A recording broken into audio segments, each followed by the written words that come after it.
আসসালামু আলাইকুম রহমতুল্লাহ। আমি মোহাম্মদ নাফিজুর রহমান আব্দুল কুদ্দুস। আমি একজন অল্টারনেটিভ মেডিকেল প্র্যাকটিশনার এবং diploma physiotherapist. Safe medicine Bangladesh কর্তৃক পরিচালিত certificate in pain management and rehabilitation কেয়ারের একজন ছাত্র। এই কোর্সটি যিনি পরিচালনা করেছেন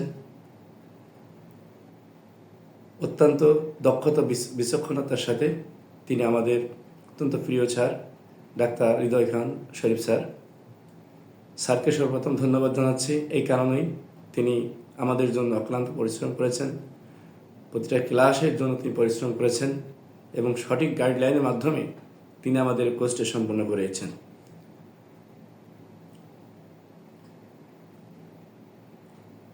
যেহেতু আমরা পেইন ম্যানেজমেন্টের উপরে কাজ করছি, তা আজকে আমার আলোচনার বিষয় হচ্ছে ব্যথা বা পেইন ম্যানেজমেন্টের উপরেই। আমাদের ক্লাসের একটি অংশ, সেটি হচ্ছে অস্টিও আর্থাইটিস। অস্টিও আর্থাইটিস আসলে কি? অস্টিও আর্থাইটিস হচ্ছে মূলত জয়েন্টে একটি ব্যথা। আমাদের শরীরের বিভিন্ন জয়েন্ট আছে, এই জয়েন্টের এক প্রকার ব্যথা, যেটাকে আমরা যদি সংজ্ঞায়িত করি যে what do mean by osteoarthritis, তাহলে অস্টিও আর্থাইটিসটা আসলে বলতে আমরা কি বুঝি? সেটা হচ্ছে osteoarthritis means wear and tear, and arthritis a condition where the protective cartilage at the end of bones gradually breaks down. মূলত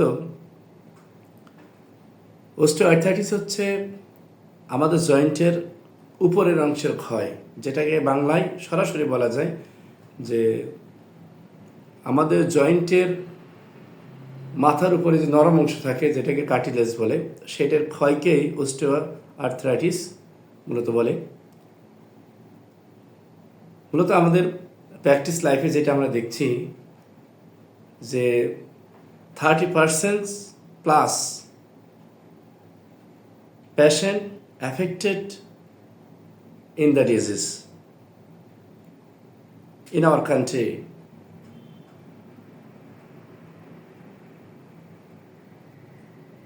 আমাদের দেশে প্রায় 30+ হবে যারা অস্টিওআর্থাইটিসে ভুগছে। এই অস্টিওআর্থাইটিসের অনেকগুলো সিমটম আছে, তার মধ্যে একটি হচ্ছে জয়েন্ট পেইন। আমাদের জয়েন্টের যে পেইন, সেটা মানে ব্যথা হলেই যে অস্টিওআর্থাইটিস তা নয়, তবে কিছু ক্ষেত্রে আমরা অধিকাংশই পেশেন্টের যে পেইনগুলো পাই সেগুলো কিন্তু আমরা অস্টিওআর্থাইটিসই দেখি। যখন এক্সরে ইমেজিং দেখি তখন কি আমরা প্রায় অস্টিওআর্থাইটিসের ইমেজই পেয়ে থাকি। সেক্ষেত্রে প্রায় 30% প্লাস হবে।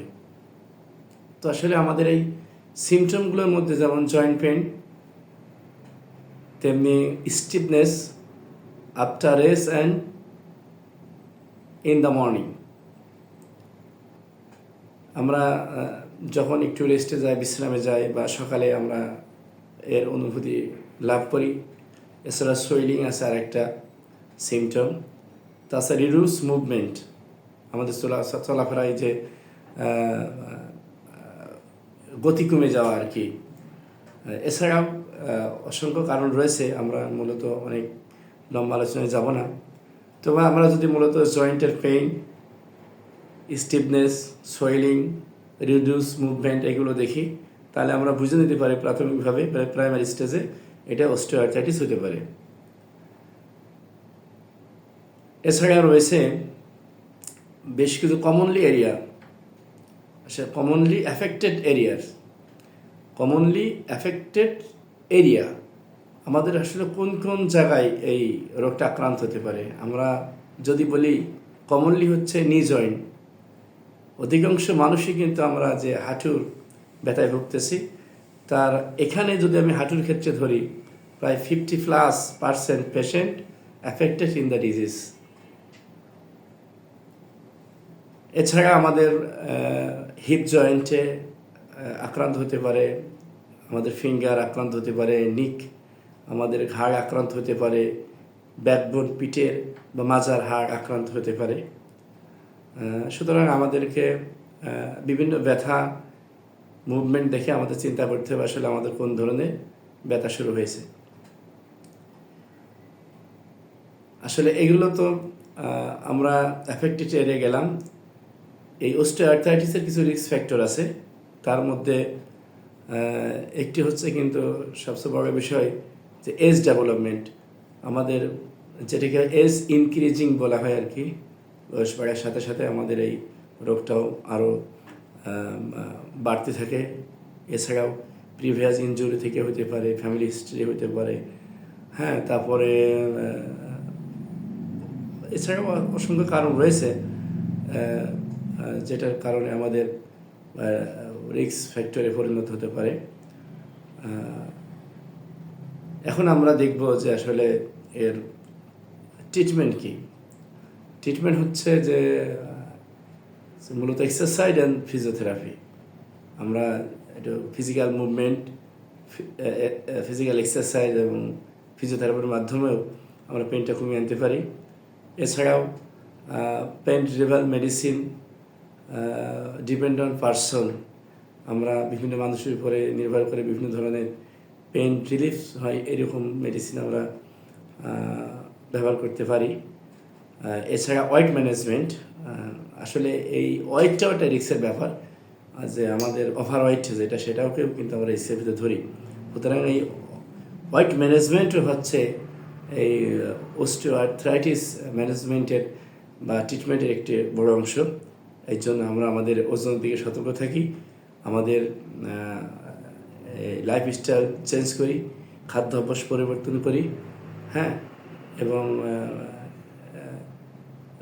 একটা নিয়মতান্ত্রিক লাইফের মধ্যে চলার চেষ্টা করি। তাহলে হয়তো অস্টিওআর্থ্রাইটিসের মতো জটিল এবং কঠিন রোগ থেকে আল্লাহ আমাদের সুস্থ রাখবেন। আমরা অল্প সময়ে সীমিত কিছু আলোচনা করার চেষ্টা করলাম। আর আমার এই ভিডিওটা দেখার জন্য সকলকে ধন্যবাদ। Best of luck. আল্লাহ সকলকে সুস্থ রাখুক এবং আমাকেও সুস্থভাবে মানুষের পাশে থেকে সেবার সুযোগ দান করুন। আসসালামু আলাইকুম ওয়া রাহমাতুল্লাহ।